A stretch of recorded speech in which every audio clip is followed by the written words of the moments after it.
minulém díle jsme se zaměřili na Barolo a obecně na celou oblast Piedmontu, ale pochopitelně zářila tam návštěva Eli Germana, což je člověk, který stojí v čele producenta Barola. Dnes se podíváme vlastně jenom na jednu vesnici. Není to takový jako chudý, Františku? Není. Podíváme se na Montalcino a to je město jedna vesnice nebo jedna městečko, tak za mě jako velmi bohatý, ať už jako historií a i hlavně po té vinařské stránce si myslím, máme jako věčnou při, ale já prostě jsem přesvědčený, že Montalcino se dělají nejlepší vína v Itálii a toho se prostě držím. No a samozřejmě řekl bych, že zásadní částí toho dnešního setkání, kromě Františka a kromě Ronyho, tak pod hlavičkou Erawine to bude setkání s Gabrielem Gracim, což je člověk, který reprezentuje vinařství Podere Le Ripi, což je vlastně, on asi toho řekne víc samozřejmě, ale oni jsou poměrně nováčkem na tom trhu. Ono to vlastně zatím stojí Francesco Illy, jeden z těch bratrů, který vlastně Illy Café, to znamená, je tam nějaký docela zásadní finanční zázemí.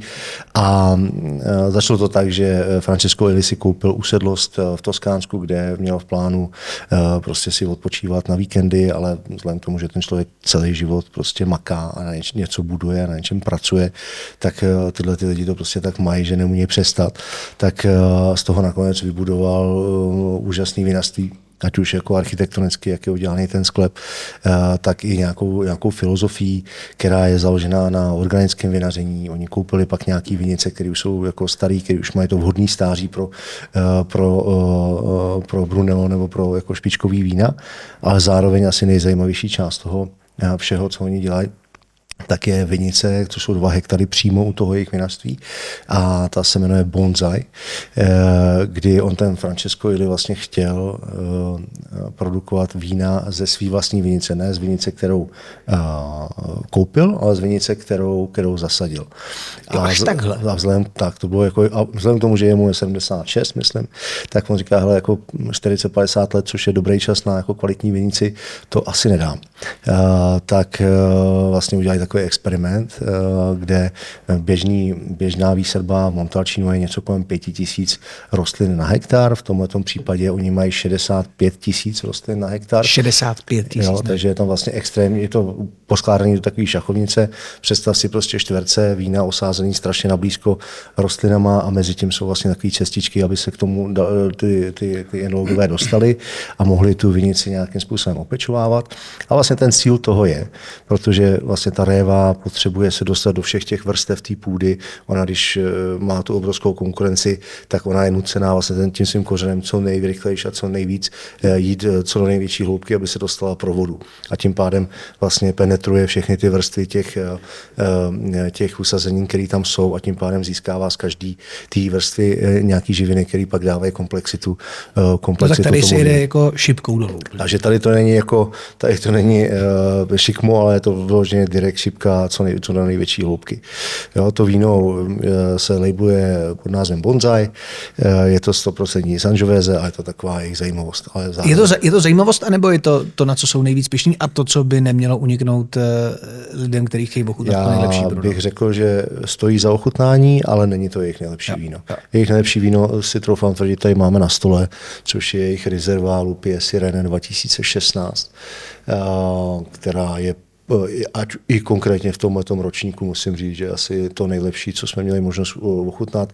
Až teďka se tomu přibližují 19, 20, které jsme chutnali nedávno, když jsme u nich byli na návštěvě.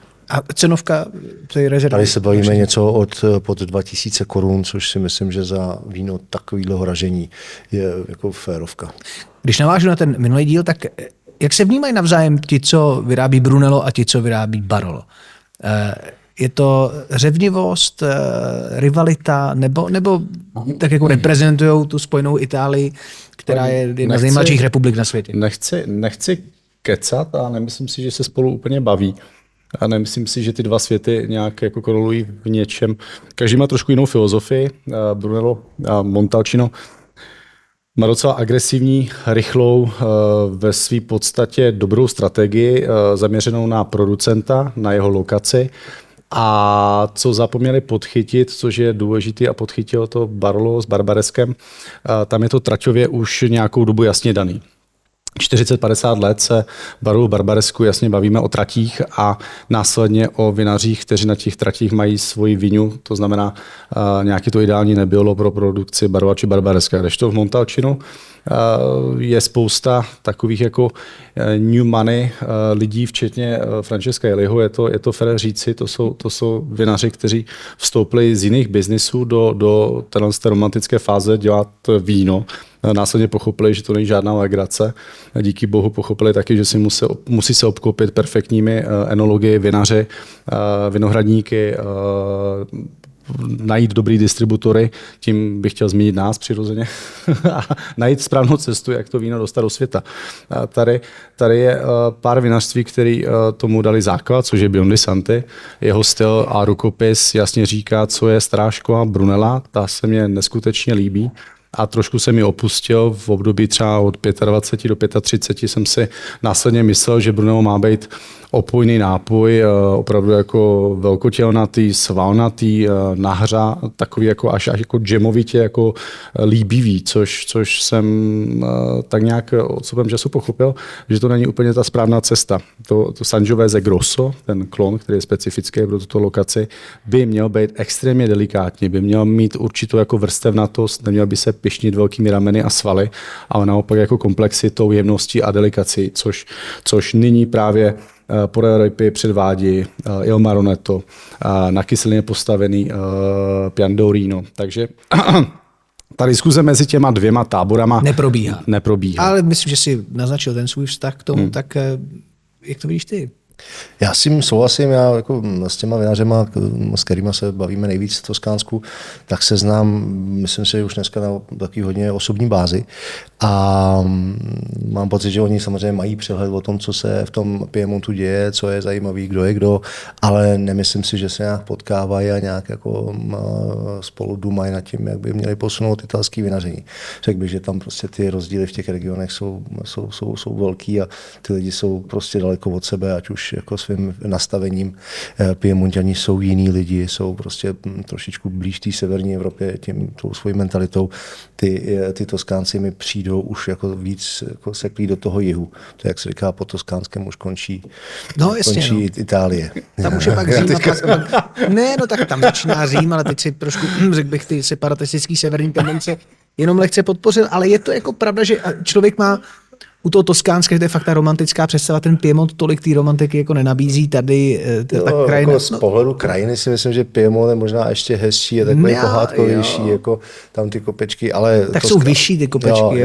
Ale Toskánsko je pravda, jestli člověk stoupne někde v tom Montalcinu, kouká se jako kolem sebe, tam z těch hradeb, tak jako fakt je to pěkný, ta krajina, je tam vidět, je ta obrovská historie toho obhospodařovávání každého kousku té země, že tam jako z přírody nezůstalo vůbec nic, tam prostě kde se dalo něco vypěstovat, sníst, vypít, tak to prostě bylo využitý na každý metr čtvereční. Jo. A to je tam hrozně znát. No a Brunello, je to jediný, co nabízí Podere Le Ripi? Ne, tak obecně v Montalcinu je nějakých 3,5 tisíce registrovaných vinic.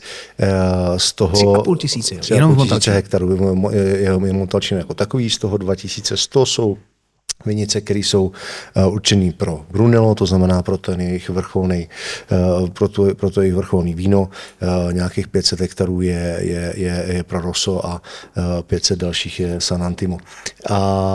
Takže Rosso di Montalcino je něco dalšího, co Podere Le Ripi dělá a nás to mimochodem hrozně baví. To je víno, který se bavíme něco kolem 500 korun a je třeba teďka v ročníku 2019 neuvěřitelně pitelný, šťavnatý, příjemný a pro takový jako vhodnější pro takový denní pití. Tohle to už je trošku jako svátečnější lahev. Ani ne z toho pohledu, že by byla tak jako drahá, ale spíš z toho pohledu, že toho moc není a že člověk by nad tím měl malinko přemýšlet. Dobře hodnocený, pokud se neví. 97 plus nebo 98 bodů Parker, to je už jako jsme hodně nahoře. Jak je to s investicí a pohledem na investici, co se týká Brunella? Je to ten artikl, který člověk pak může do toho vložit peníze a investovat? Že to má když bych, já dám tam příklad za všechno, nebo dám 2 příklady. Podle Le Ripi si myslím, že roste velmi jako pomalu cenově. Nemyslím si, že Podle Le Ripi je víno k investici upřímně. Je to víno k pití a je skvělý. co je víno k investici, je vinařství Il Maronetto a Pian Rino. To jsou ty dvě, které my taky zastupujeme a to jsou čísla, kde se člověk dívá, jak to rostlo od ročníku 2010, kdy oba dostali 100 bodů za svoje Brunello, jak v případě Maronetta, tak v případě Pian Rina, tak ten nárůst té ceny jako byl skokový a jako drží se tam. Jo. Dneska prostě Madonna della Grazie, což je vrcholný víno od Il Maronetto, se pohybuje v závislosti na ročníku něco mezi 8 až 12 tisíc. Někdy před tím rokem 2010 ty vína stály do 100 euro. Jo.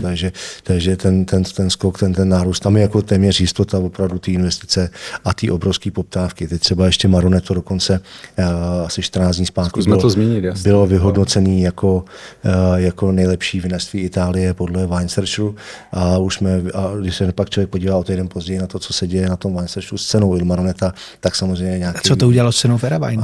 Hele, cena Erawine, my jsme to koupili za nějaký peníze, tak to budeme prodávat slušně za ty peníze, které jsme nastavili. Samozřejmě někdy reflektujeme tržní cenu, musíme se taky k ní jako pohlížet, ale není to, že prostě najednou smažeme ceník potom a uděláme ho novej, jako snažíme se být korektní a ne jako za každou cenu hladový, má to svý limity a člověk se taky musí chovat slušně. Ale vracíme se k Podere Le Ripi ještě předtím, než promluví Gabriele Graci.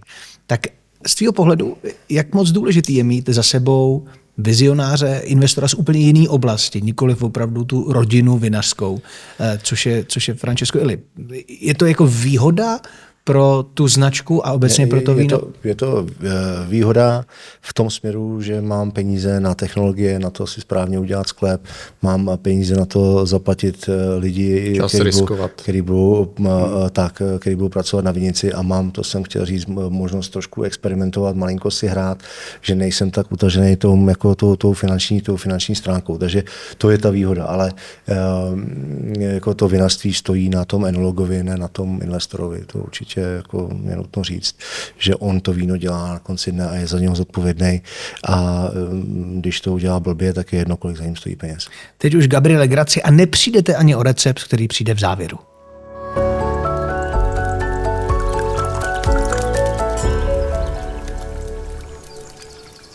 So we welcome Gabriele Graci from Podere Le Ripi. Thank you for joining us, Gabriele. Welcome. Thank you guys to give me the chance to be here as in the past year, because every time it's very beautiful to stay in Prague and meet you and meet the restaurant and see how the wine is moving in Prague year by year. So thank you again. Well, thank you. Would you be able to tell us something about the Podere Le Ripi winery? Sure. Podere Le Ripi is our winery. Is a quite young winery to be in the wine world, because in the wine world we are talking every time about this winery exists from 100 years.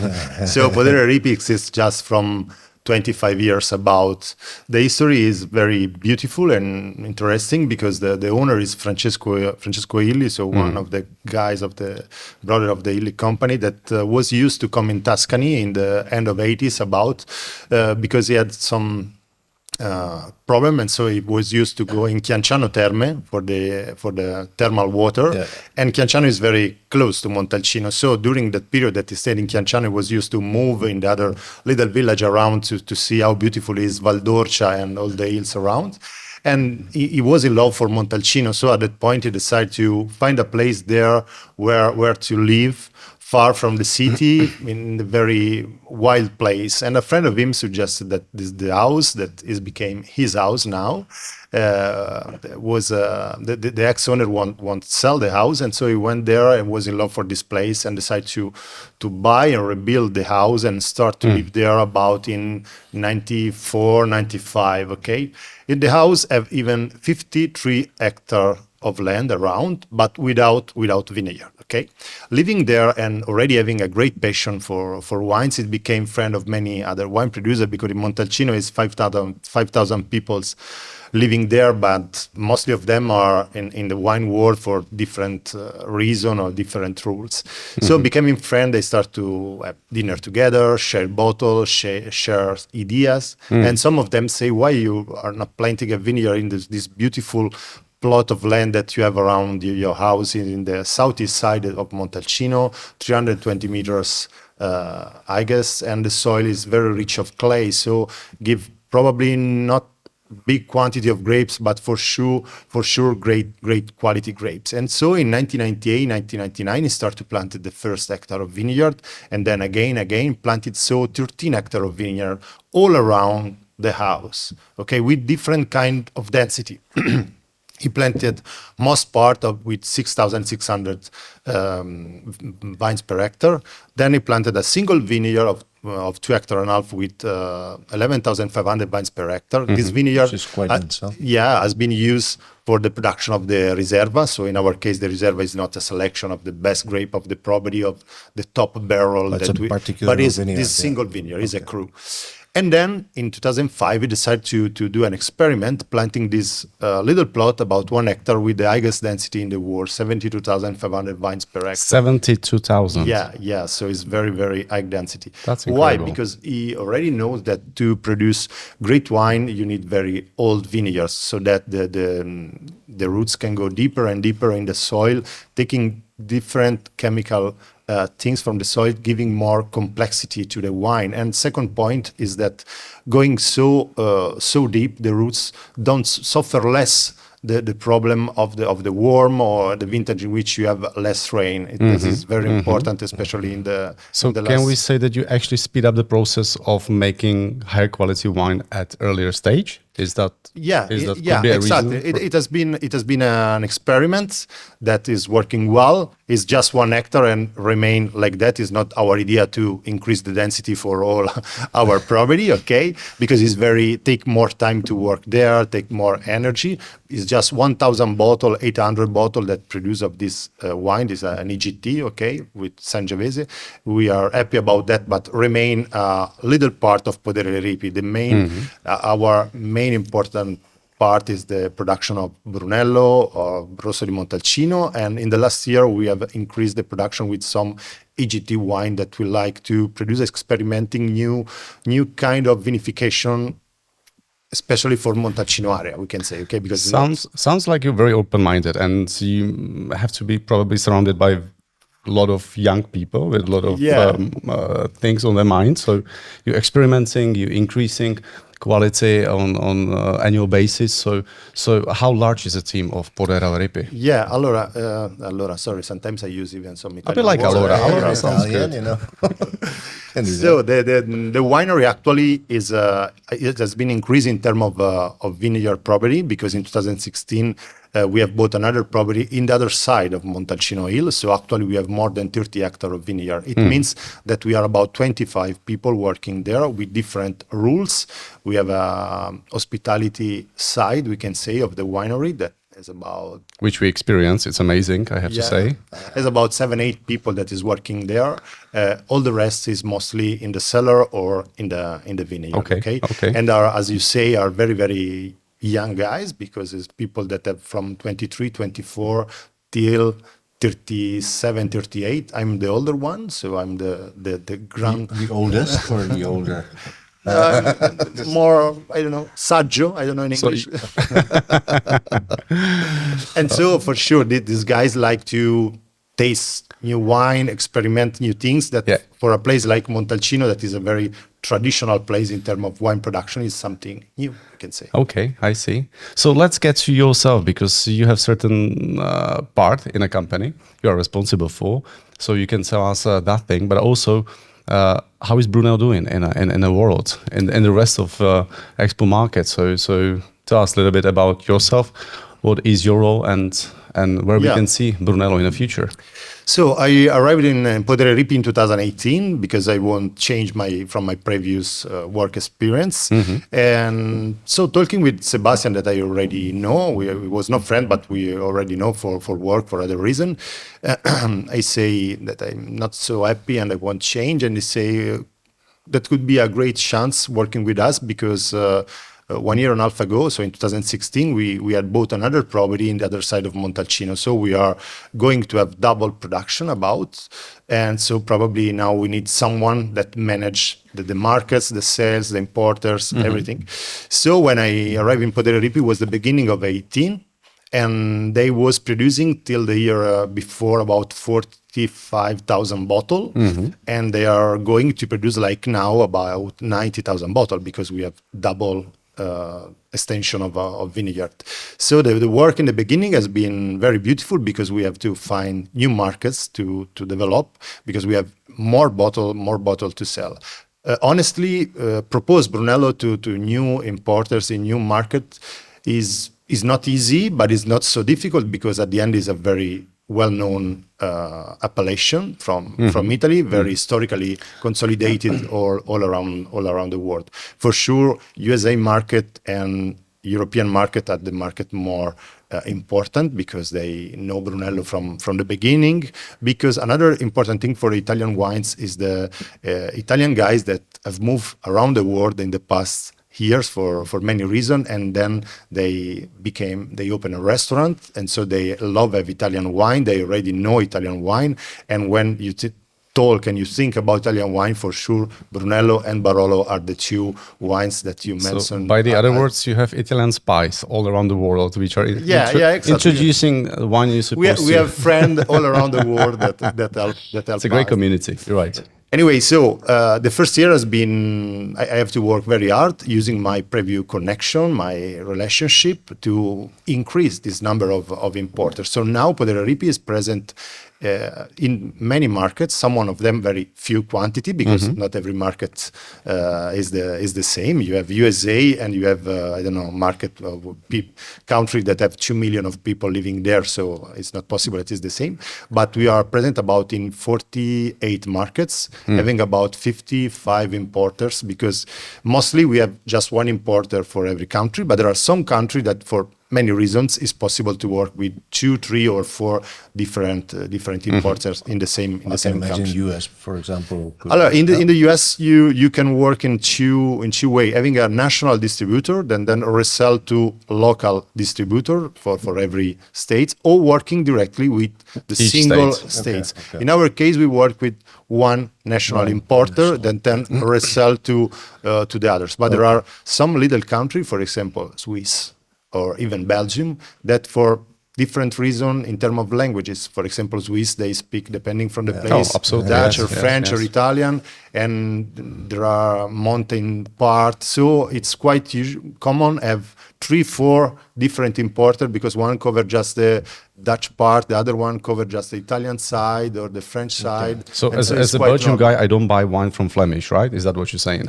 Yeah.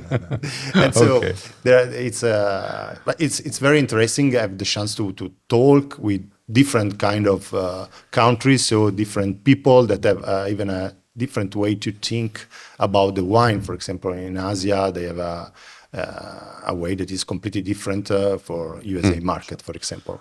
Well, we talk about the markets. We are now in Czech Republic. So what would you compare the Czech market to? Is there anything similar, or what is different about being on the Czech market than the others? Or are there any differences, or is it all the same to you? Yeah. I think that one of the market that is more similar to this one is probably the Poland, the Polish market. Our brothers from the north. Yeah. Beautiful. Because is a country that is increasing in terms of economy. Okay, there are even from Italy many industries is moving there the production part. So everything is going up, and so this guy have more money to spend. They are more interested in even the beautiful thing that could be wine too. So they are more interested to understand why, because when you spend some money in something, you even like to learn more about that, even to appreciate the wine that you are drinking. So they like to read or do trip in Italy to discover this place, so that when they come back and say, okay, I have been in Montalcino and I know this wine is because I see the place. So this market is a market that have many things that are similar with the Czech market. Okay. How do you choose your suppliers? How does that work? I choose my supplier. Allora, Podere Le Ripi is a little winery, we can say, because 90,000 bottles. In Montalcino, you are medium, okay? At the same time, so we are in a historical place, but we are Demeter certified as biodynamic producer, because it's something that Francesco, from the beginning, believe about that, to respect the place in which we are, the nature around us. So when I search for a new importer, usually I check the portfolio that they already have to see if our wine can match with their philosophy. In some markets, we are in portfolio with imported that are more on the side of natural wine. Okay. In some other, we are in portfolio with imported that are for classic wine, but artisanal winery anyway. Okay. So little production, very high quality, then could be Demeter certified or not Demeter certified, but anyway, little and very, very quality imported. Focused, yeah. For example, this could be the situation for when we start to work together, no? Because we are searching for a partner in Czech Republic, and so we went in contact, and so you explained your project to me, to us, so your idea about the wine, the quality wine, and so your portfolio is perfectly matched with Podere Le Ripi want to be and want to represent and in the wine world. Okay. So you pick the spot. Actually, you have mentioned that Francesco Ilya have chosen the spot. Obviously, he was extremely lucky. But the other guys had to mention him. Why not to make a wine? Why not to make a Brunello? So this already everything happened, which is amazing. And we can see that the future of the whole Europe, maybe the whole the world, also it's affecting by global warming. So few things you can be bothered with. I mean, how do you struggle? How do you fight? How do you go alongside this issue? How do we as a customers can see that in your Brunello, that sort of global warming effect? What do you think about that? Yeah, first of all, we are about, as I told you, 320 meters. So we are a little bit, not so high, but quite high. So the temperature is already better comparing with a low part of Tuscany. 320 meters. Yeah. That's pretty high. What's the highest point? It's about the medium altitude to be in Montalcino. Yeah. Okay. Second point, we are the cellar and half of our vineyard are located in the southeast side that is very close to Amiata Mountain that is in front of us. Amiata Mountain is about 1,800 meters. So Isn't it a volcano, actually? Yes, it was a volcano many years ago. Okay. We are safe now. We can sleep. You're never safe. Good investment. Is that what you're saying? Anyway, and so especially during the summer, the fresh wind arriving from Amiata Mountain is very helping for our vineyards maintain the temperature to some degrees lower comparing other place.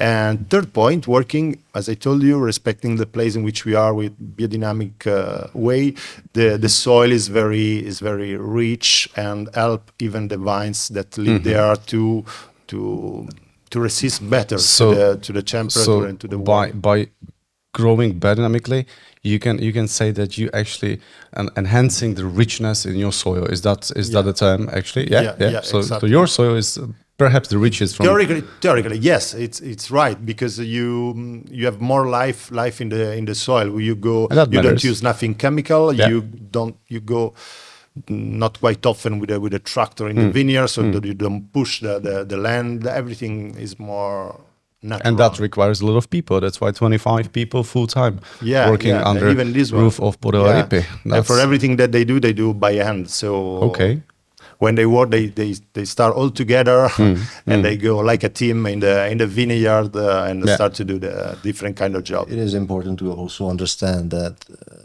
the amount of people and work being done at the winery, I think, reflects the price also, because when you work something with 2 guys and 5 tractors, it's easier and it's cheaper. It's cheaper. Yeah. But the quality that you have is different. Okay, it's like picking the grape by hands or by machine. Sometimes people come to visit us and say, "Oh, so you pick the grape by hands?" Hey guys, it's quite normal that in Italy the medium, the little winery, the winery that work artisanally, that probably could be 80% in terms of number of winery, not in terms of number of bottle, because there are the biggest one that produce more. But you work by hands, you pick the grape by hands. Because when you work with the machine, you pick the grape with the machine, you don't are able to pick just this grape because it's perfectly mature and left the other there. You pick everything.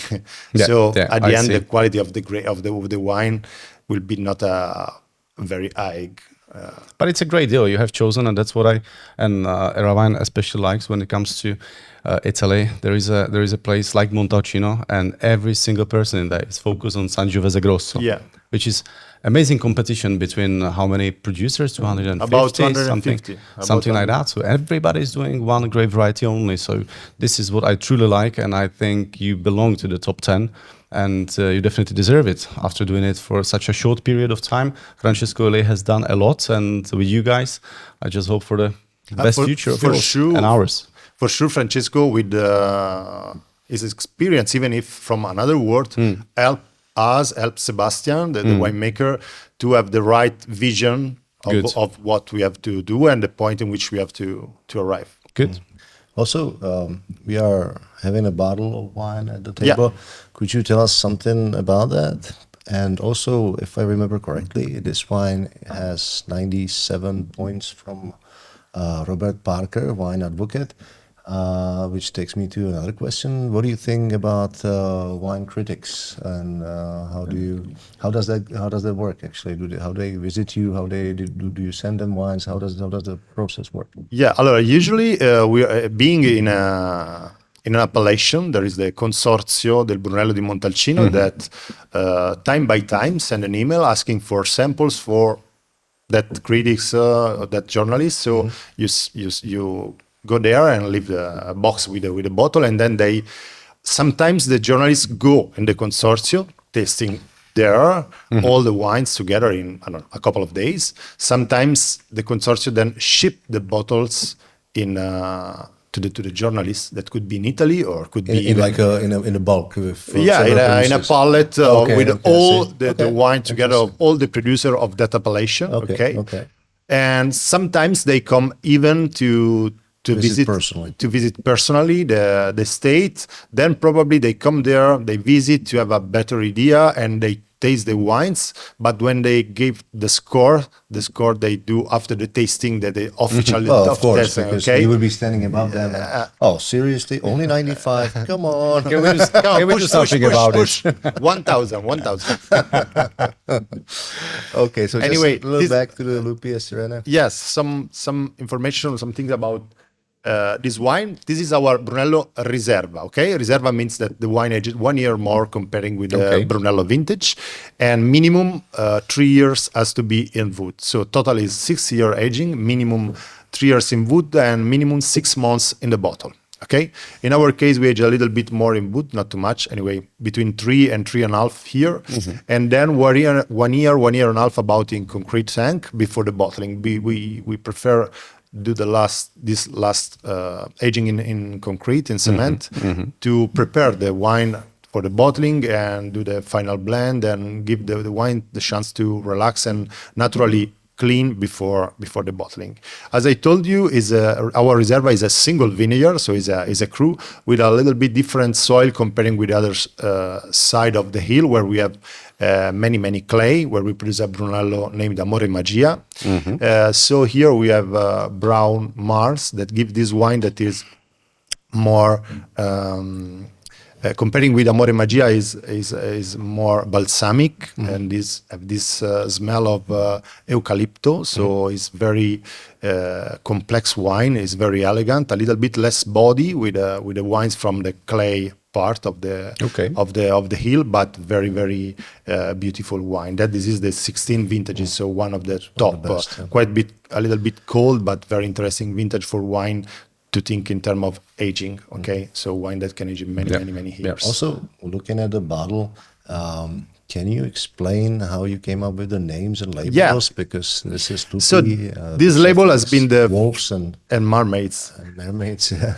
As the first label of the company. The first vintage has been 2003, and then it became even the logo company. Okay.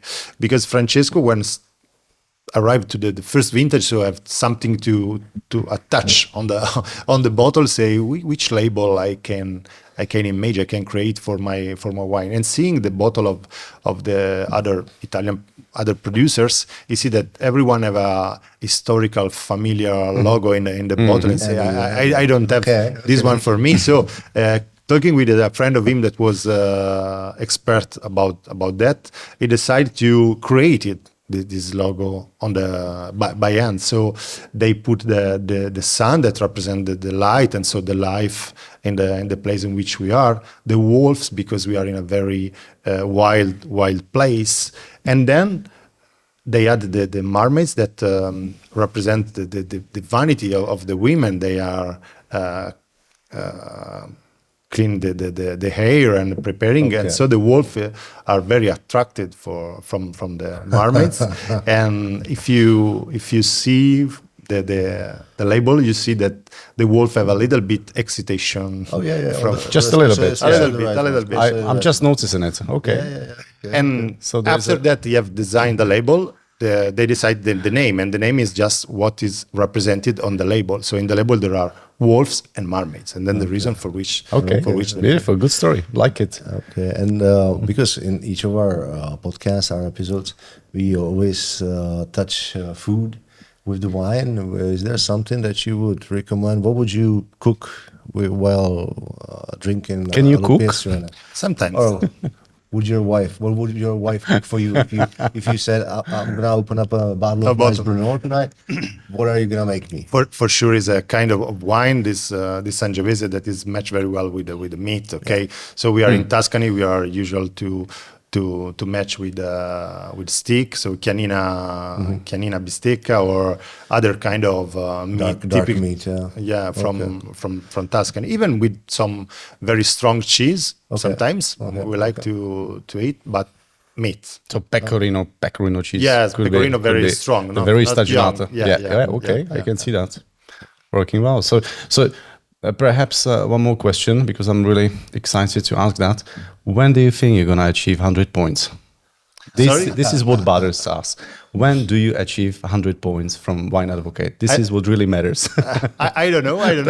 We are happy to be in the best producer part. Anyway, we are in the last year. We are going to be more appreciated even from the wine critics that anyway are important part of this world. Never say never. I strongly believe you're going to join the club. We know what we're talking about, because we represent all those 4 famous producers from Montalcino who actually achieved these 100 points, and we have a strong belief that you will join the club very soon. So good luck. Fingers crossed, and thank you for joining us. Thank you for your time. Guys, thank you again, because every time is a very beautiful experience to be here with you, and you are welcome, as you know, every time that you want to come in Podere Le Ripi. And we will. Thank you. Thank you. Thank you. Thank you. Thank you.